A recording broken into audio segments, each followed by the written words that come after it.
Hello বন্ধুরা, তোমরা সকলে কেমন আছো? আশা করি সকলেই খুব ভালো আছো। নিপাস ডেইলি লাইফে তোমাদের সকলকে অনেক অনেক স্বাগত। আজ শুক্রবার আর এখন সকাল 8:30 বাজে। আমি এই সময় থেকে আমার ব্লগটি শুরু করছি। যথারীতি ঘুম থেকে আমি অনেকক্ষণ আগেই উঠেছি, আর ওদিকে আমার অনেকগুলো কাজও কমপ্লিট হয়ে গেছে। এবার এসছি বাগানে গাছে জল দিতে। আমি একদিন বাদে বাদেই গাছে জল দিচ্ছি, কিন্তু ওই যে রোজ তো আর সব কাজ দেখানো সম্ভব হয় না।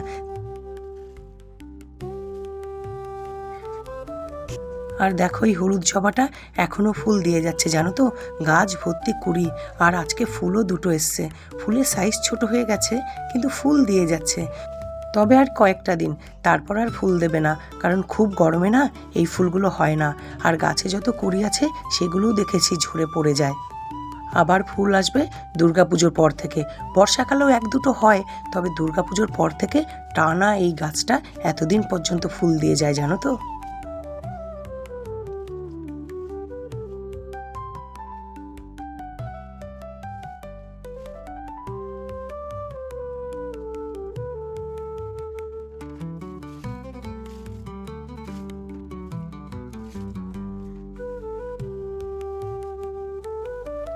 আমার বাগানের সকল গাছে জল দেওয়া কমপ্লিট। এবার কাছাকাছি করতে চলে এসেছি। আর জানো, এই আগ মুহূর্ত পর্যন্ত জানতাম চুমকি কাজে আসবে, কারণ ও একদিনের ছুটি নিয়েছে। ও বারবার করে বলে গেছে, বৌদি সব বাসন কাসন রেখে দেবে, আমি শুক্রবারে ঠিক কাজে আসবই আসবো। আর এতক্ষণে জানতে পারলাম ও কাজে আসবে না। একটা বার সকাল সকাল খবর দিতে পারতো, তাহলে আমি সকালটা সেইভাবেই শুরু করতাম। আর আমি আগে যেহেতু জানতাম চুমকি দিয়ে আসবে কাজ করতে, তাই জন্যে না নিচতলার কিছু পাপোশ আমি উঠিয়ে নিয়ে চলে এসেছি কুয়ো পাড়ে, যে চুমকিদির কাছাকাছি করবে, আমি পাপোশগুলো ধুয়ে দেবো। এবার কি হলো বলো তো, একবারে চাপ পড়ে গেল। আমি দেখেছি, ওকে হাজার বলো হাজার বকো, ওর না এই দোষটা কিছুতেই গেল না যে ওর না বলে কামাই। ও জানাবেও না, ও বলবেও না। যদিও বা আগের বার বকা খেয়ে এবারটা বলে কামাই করলো, তাও দেখো একদিনের বদলে দুদিন কামাই করে বসে থাকলো। ও একবারেই দুদিনের কথা বলতে পারতো, কিন্তু কিছুতেই সেটা বলবে না।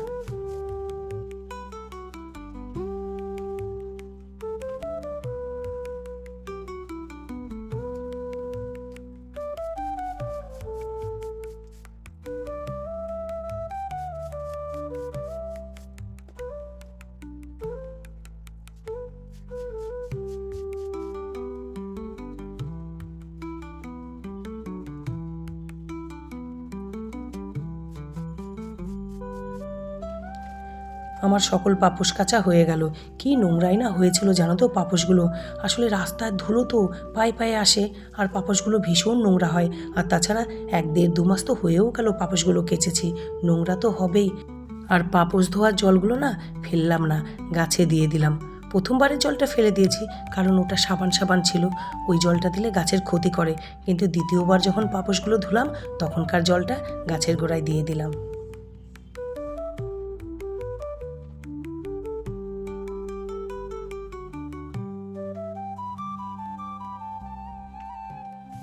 আর এখন বেশ খানিকক্ষণ পর বর টিফিন খেয়ে অফিসে চলে গেল, আর আমিও উপরের বিছানাপত্র তুলে এসে মায়ের খাবারটা গরম করছি। আগে মাকে খাইয়ে নিই, তারপর আমি টিফিন খাবো। আর আজকে জানো তো টিফিনে কি বানিয়েছি? মশলা মশলা করে ইপ্পি বানিয়েছি। অনেক দিন পর ইপ্পি বানালাম, জানো তো। বর খেয়ে গেছে, আর এই যে আমার জন্যে রয়েছে। এটা না এইভাবে খাবো না, এর মধ্যে একটা ডিম ভুজিয়া করব। ডিম ভুজিয়া মিশিয়ে তারপর খাবো।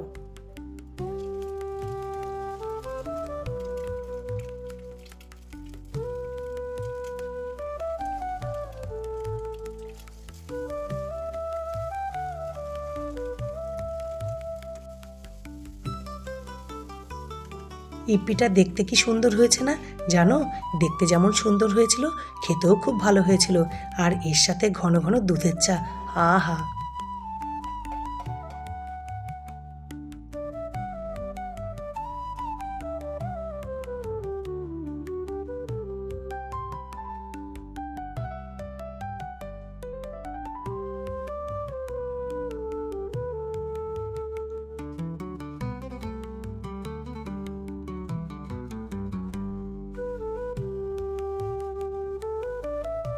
আমার টিফিন খাওয়া কমপ্লিট হয়ে গেল। এবারে ঘরদোরগুলো পরিষ্কার করতে চলে এলাম। আর তার মাঝখানে কী করলাম বলো তো, ভাত বসিয়ে দিলাম কুকারে। আজ জানো তো বেশি কিচ্ছু রান্না করছি না, বেশি কিছু না মানে একদমই সিম্পল রান্না করছি। সব রকম সবজি দিয়ে প্রেশার কুকারে বসিয়ে দিয়েছি। শুধু এ বেলা জানো তো, ও বেলাতে না আমার অনেকটা রান্নাবান্না আছে। মেয়েকে বলেছি আজ রাতে ঘরে কিচ্ছু রান্নাবান্নার ব্যবস্থা রাখবি না, তোরা সকলে এখানে খাবি আজকে রাতে।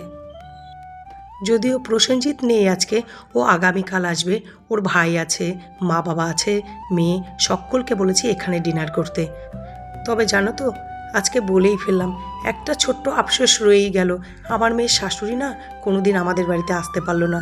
আসলে উনি একটু অসুস্থ তো, ওই জন্য কখনো আসতে পারেননি। এত কাছে থেকেও না কখনো আসতে পারলেন না। আর এখন তো চলেই যাচ্ছে, আর কখনো আসতে পারবেনও না মনে হয়। জানো তো, ওনার না খুব ইচ্ছে করে আসতে। আমি বুঝতে পারি, আমি যেমন মাঝে মাঝে মেয়ের বাড়িতে যাই, ওনারও তো ছেলের শ্বশুর বাড়ি, ওনারও তো আসতে ইচ্ছে করে। কিন্তু ওনার ওই চলাফেরা করতে একটু অসুবিধে হয় তো, তাই ওরাও আর সাহস করে কখনো আনতে পারেনি। আর আমিও কখনো না ওনাকে আনার কথা বলতেও পারিনি। এবারে তো ওদের যাওয়ার টাইমই হয়ে গেল, আর আসবে কি করে। আর জানো তো, ভয়েস দিতে পারছি না। ভয়েস দিতে গিয়ে না বারবার ইমোশনাল হয়ে যাচ্ছি, আর বারবার ভয়েসটাকে কাট করতে হচ্ছে। আর এখানে দেখো, এক পোটলা পার্লেজি বিস্কুট। আগে তো বর কাককে খেতে দিতই নিয়মিত, এখনও দেয়। আর এবারে বর নতুন একটা দায়িত্ব নিয়েছে, আর সেটা হলো আমার জামাই মেয়ে রাস্তার কুকুরদের না খুব ভালোবাসে, খুব খেতে দেয়। তো সেই কুকুরগুলো এবার কোথায় খাবে? আমার বর বলছে তাদেরকে আমি দায়িত্ব নিলাম, রোজ ওদেরকে খেতে দেব। ঘরের ভাত ডাল সবজি রুটি তো আছেই, তার সঙ্গে এই বিস্কুট কিনে রাখছে। বলছে ওরা যখন আসবে ওদেরকে প্রতিদিন আমি খেতে দেব। আর সেসব কুকুরদের জানো কত নাম। কারোর পায়ে একটু টিউমারের মতন হয়েছে, তার নাম টিউমার। কারোর লেজটা কেটে গেছে, তার নাম লেজ কাটোয়া। এক একজনের এক এক রকম নামে ডাকে আমার মেয়ে আর জামাই। আর জানো, ওই নামগুলোতে ডাকলে না কুকুরগুলো দেখেছি সাড়াও দেয়। আর আমার মেয়ের বাড়ির সকলের সাথে সাথে না আমাদেরকেও এতটা চিনে গেছে যে রাস্তায় বেরোলেই না ওরা আমাদের পিছন পিছন চলতে থাকে। আমি একটু ভয় পাই কুকুর বিড়ালে, তাই জন্যে না দূর থেকে খেতে দিলেও কাছে যাই না। আর আমার বর জামাই মেয়েকে দেখেছি একদম মুখের কাছে গিয়ে গিয়ে খেতে দেয় ওদেরকে। আর এদিকে তোমাদের সঙ্গে এত এত গল্প করতে করতে আমার সকল কাজ কমপ্লিট হয়ে গেল।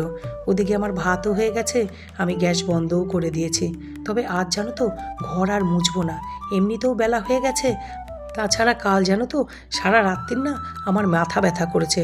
ভোর 4টের সময় উঠে একটা ওষুধ খেয়েছি, তারপর মাথা ব্যথা কমেছে। আর সকাল থেকেই তো এত কাজকর্ম হচ্ছে, এরপর যদি মাথা নিচু করে ঘর মুছতে থাকি না, তাহলে কি হবে বলো তো? মাথা ব্যথাটা যে কমেছে সেটা না আবার বেড়ে যাবে। তার থেকে থাক, ভালো করে তো ঘর ঝাড় মোছা করে নিয়েছি, এতেই হবে। ঘর না মুছলেও না ঘরগুলোকে খুব ভালো করে পরিষ্কার করে নিলাম। আর সাথে না বেসিনটাকেও একটু ধুয়ে দিচ্ছি, কারণ 2-3 দিন আবার বাড়িতে থাকবো না, বেসিনটা নোংরা হয়ে থাকবে, ভাল লাগে না দেখতে। আর সার্ফ দিয়েই ধুচ্ছি, জানো তো, হারপিক শেষ হয়ে গেছে। এতবার বাজারে যাই, মনে থাকে না। আর সকল মানুষেরই না একটা বদ অভ্যেস থাকে, সেটা আমারও একটা আছে। আমি কখনো জানো তো লিস্ট করে নিয়ে যাই না বাজারে। লিস্ট করে নিয়ে গেলে এই ভুলটা আর হয় না।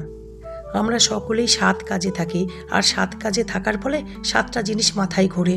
ভুল তো হয়েই যেতে পারে বলো, লিস্ট করা থাকলে বা লেখা থাকলে এই ভুলটা হয় না। কিন্তু আমার তো লিস্ট করতেই ভুলে যাই, সমস্যাটা আমার ওখানেই। আর এই দেখো, একদম টাইমের মধ্যে আমার রান্না বান্না ঘরদোর পরিষ্কার সকল কাজ কমপ্লিট হয়ে গেল। আর এখন বাজে বেলা 1:30। এবার আগে মাকে খাইয়ে নেব, তারপর আমি নিজে স্নান করব, পুজো করব, খাওয়া দাওয়া করব। এবার যাবার পালা। আবার দেখা হবে নতুন একটি ব্লগের সাথে।